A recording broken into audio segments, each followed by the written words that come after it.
এই দেখো টিউবার শোধন করে তারপরে আমি এগুলোকে প্রিজার্ভ করব।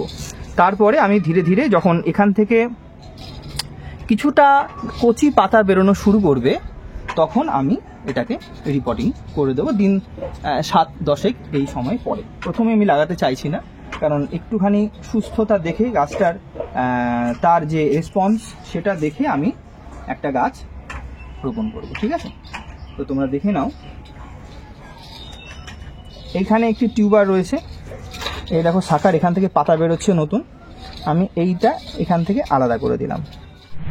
নমস্কার দর্শক বন্ধুরা, সঙ্গীতার ঘরের আরও একটি বিশেষ পর্বে তোমাদেরকে স্বাগত জানাচ্ছি। ছাদ বাগান বলে যে প্লেলিস্ট তৈরি করা হয়েছে এই চ্যানেলে, সেই প্লেলিস্টে গিয়ে তোমরা ছাদ বাগান সম্পর্কিত, গাছপালা সম্পর্কিত যে ভিডিওগুলো আমি পোস্ট করেছি সেগুলো কিন্তু তোমরা দেখে নিতে পারো।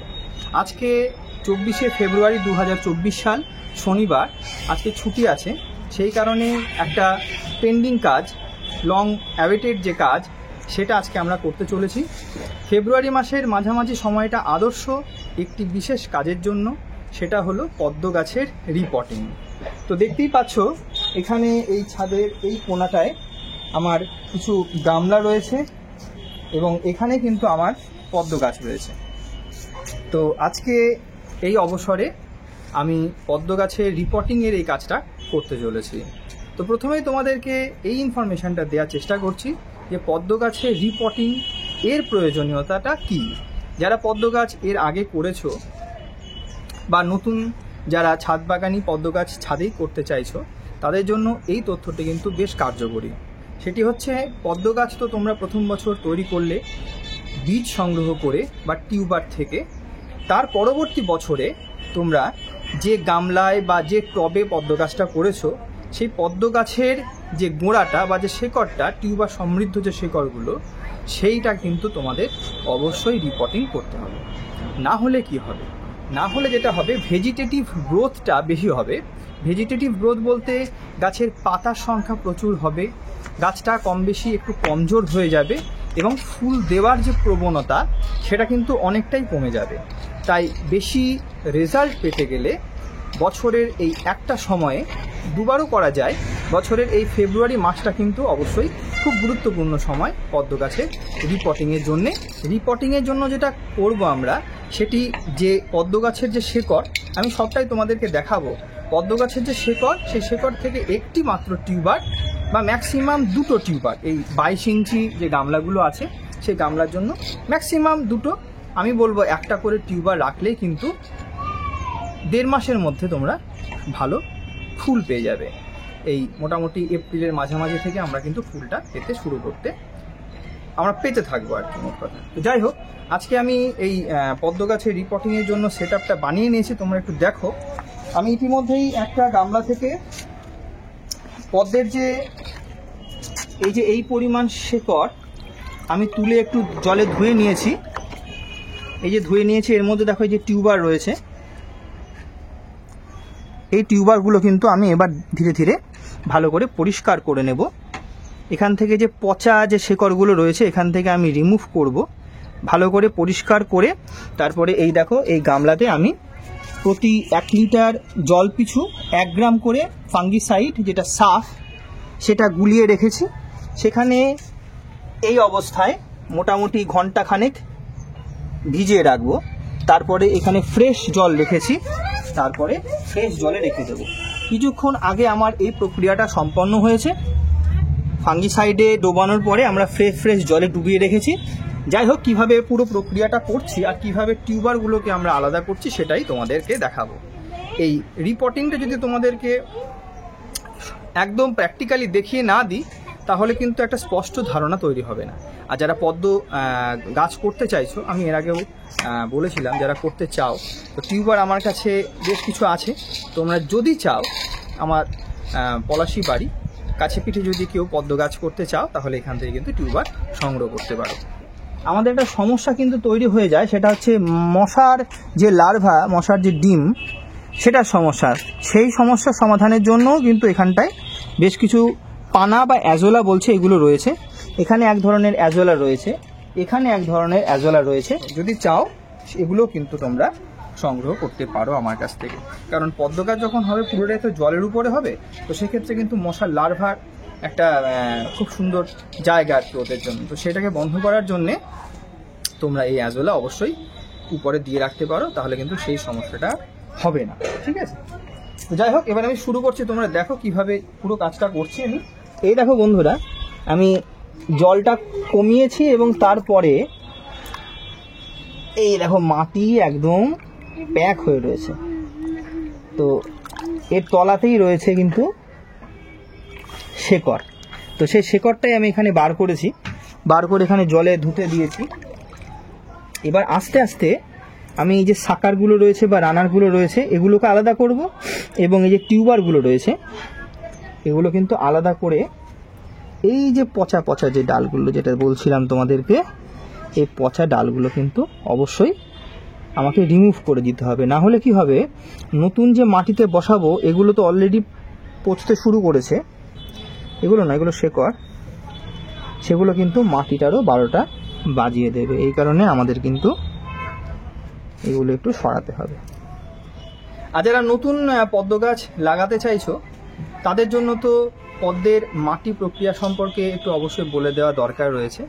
তোমরা যদি 22 ইঞ্চি বা 24 ইঞ্চি সাইজের গামলা সেখানে যদি পদ্ম করো, তাহলে সেক্ষেত্রে প্রথম 2 ইঞ্চি মতন একদম নিচের স্তরে তোমরা শুধু গোবর সার দেবে। তারপরে যে মাটিটা তোমরা দেবে মোটামুটি 6 থেকে 7 ইঞ্চি মতন, এতটা 6 থেকে 7 ইঞ্চি মতন এই পরিমাণ আমরা একটা লেভেল করে দেবো, অনেকটা বিরিয়ানির মতন। মাংসের স্তর থাকবে, তারপরে চালের স্তর থাকবে। যে মাটিটা দেবো সেটা যদি পাক মাটি হয় তার উপরে কিছু নেই, যদি পাক মাটি সব জায়গায় না পাওয়া যায় তাহলে সেক্ষেত্রে নর্মাল যে সাধারণ মাটি, দোআঁশ মাটি, সেটাও কিন্তু অ্যাপ্লাই করা যায়। কিন্তু তার সাথে একটু মানে 1 চামচ কি 1.5 চামচ মতন হাড় গুঁড়ো যদি আমরা মিশিয়ে দিতে পারি, তাহলে কিন্তু পদ্ম গাছের একটা পার্মানেন্ট খাবারও ওখান থেকেই টেনে নিতে পারবে। কারণ হাড় গুঁড়োটা ধীরে ধীরে ধীরে ধীরে কম্পোজ হয় এবং ধীরে ধীরে ধীরে ধীরে গাছ কিন্তু নিজের খাবারটা সংগ্রহ করে নেয়। তো এই হচ্ছে বিশেষ প্রক্রিয়া।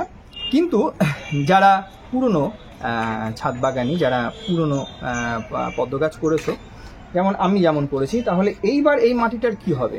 এই মাটিটার কিছুই হবে না। যেহেতু আমার 1 বছরের পুরনো মাটি, তাই আমি মাটিটা চেঞ্জ করছি না।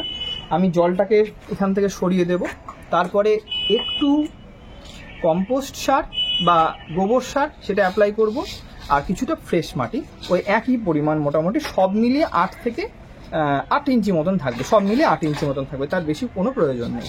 তো 8 ইঞ্চিটাকে আমি মেনটেন করে আমি মাটি আবার একটুখানি হাড় গুঁড়ো আমি এখানে অ্যাপ্লাই করে দেবো, ব্যাস। কারণ পদ্ম গাছের কোনো রকম খাটনি কিন্তু এক্সট্রা নেই। শোধন করতে হবে, শোধন করে তারপরে আমি এগুলোকে প্রিজার্ভ করব।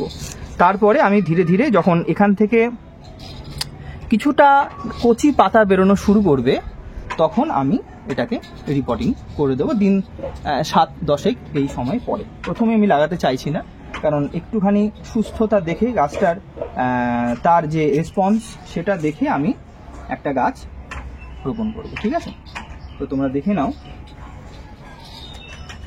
এইখানে একটি টিউবার রয়েছে, এই দেখো শাখার এখান থেকে পাতা বেরোচ্ছে নতুন। আমি এইটা এখান থেকে আলাদা করে দিলাম, একটি ব্লেড নিয়েছি।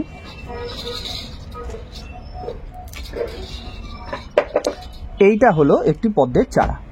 এবার আমি এই ফাঙ্গিসাইডের জলে দিয়ে দিলাম, 1 ঘন্টা মতন থাকবে। এখানে যে ছত্রাকের যে কুপ্রভাব সেটা কেটে যাবে। তারপরে আমি এই ফ্রেশ জলে রাখবো, এখানে রাখবো মোটামুটি দিন 7 মতন। এখান থেকে যখন রেসপন্সটা আসবে, নতুন পাতা গজানো স্টার্ট হবে, যেমন এখানটায় রেখেছি, তখন আমি কিন্তু এইরকম গামলায় প্রতিস্থাপন করব। একটু সাইড করে, একদম মাঝখানে আমি দেবো না, কারণ যখন পদ্ম গাছটা বড় হবে তখন এইভাবে পেঁচিয়ে পেঁচিয়ে পেঁচিয়ে পেঁচিয়ে ও রানার তৈরি করবে। সেক্ষেত্রে আমি একটু সাইড করে লাগাবো, এই হচ্ছে বিষয়।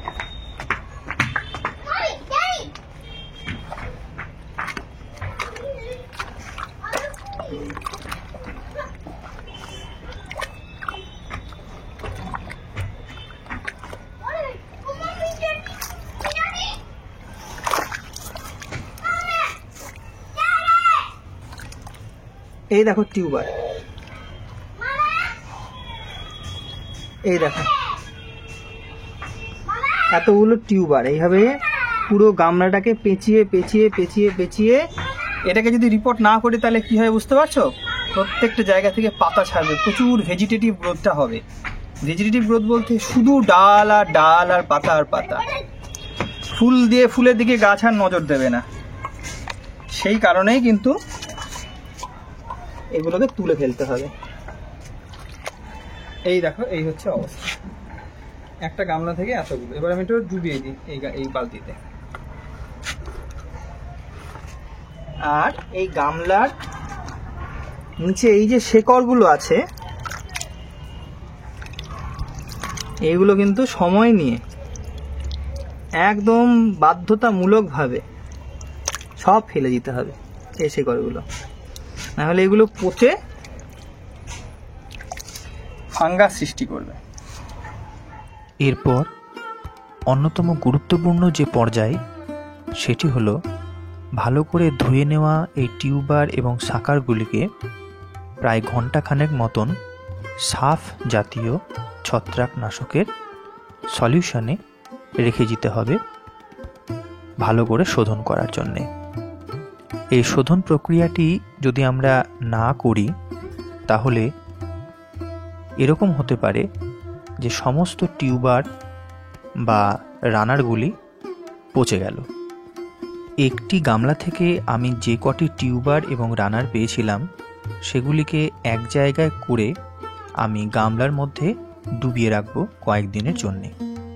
যারা সংগ্রহ করবে তাদেরকে এখান থেকে দেওয়ার আমার ইচ্ছে রয়েছে। এখানে এবার থাকবে কদিন? ঠিক এইভাবেই শনিবারের এই সকালটা রিপোর্টিংয়ের যে প্রথম পর্যায়ের কাজ, সেই টিউবার এবং রানার তুলে সেগুলি শোধন করতে আমার চলে গিয়েছিল। তা এইভাবেই আমি সম্পূর্ণ কাজটা কমপ্লিট করেছিলাম। বন্ধুরা, আজকে তার পরের দিন। গতকালকে তো তোমরা দেখেছো যে আমি পদ্ম গাছের রিপোর্টিংয়ের জন্যে সমস্ত এই যে টিউবারগুলোকে আলাদা করেছিলাম। আলাদা করে এইভাবে ফাঙ্গিসাইড জলে চুবিয়ে রেখে তারপরে ফ্রেশ জলে কিন্তু ভিজিয়ে রেখেছি। বেশ কয়েকজন ভাই বন্ধু পদ্মের টিউবার চেয়েছিল, তো আমি লাকি যে তাদেরকে গাছ করার কিছু অন্তত উৎসাহ দিতে পারছি। তো প্রত্যেকেই ভালো গাছ করুক, একটাই আমার এখানে চাওয়া। তো এইভাবে আমি আলাদা করে রেখেছিলাম এক একটা, এই যে দড়ি দিয়ে বাঁধা আছে আমার।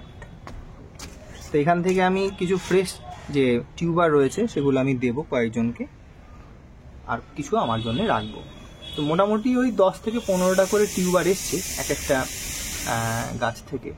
তো সেগুলি এখন সেগ্রিগেট করে এই প্যাকেট বন্দি করে আমি দিতে চলেছি।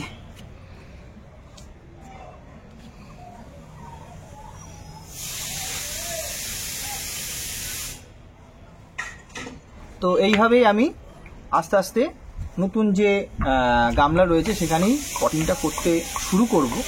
3-4 দিন পর থেকে এইভাবে জলে থাক, কিছু পাতা ছাড়ুক, তারপরে আমি পটিংটা করব আবার নতুন করে। তো এই ছিল আজকের আপডেট।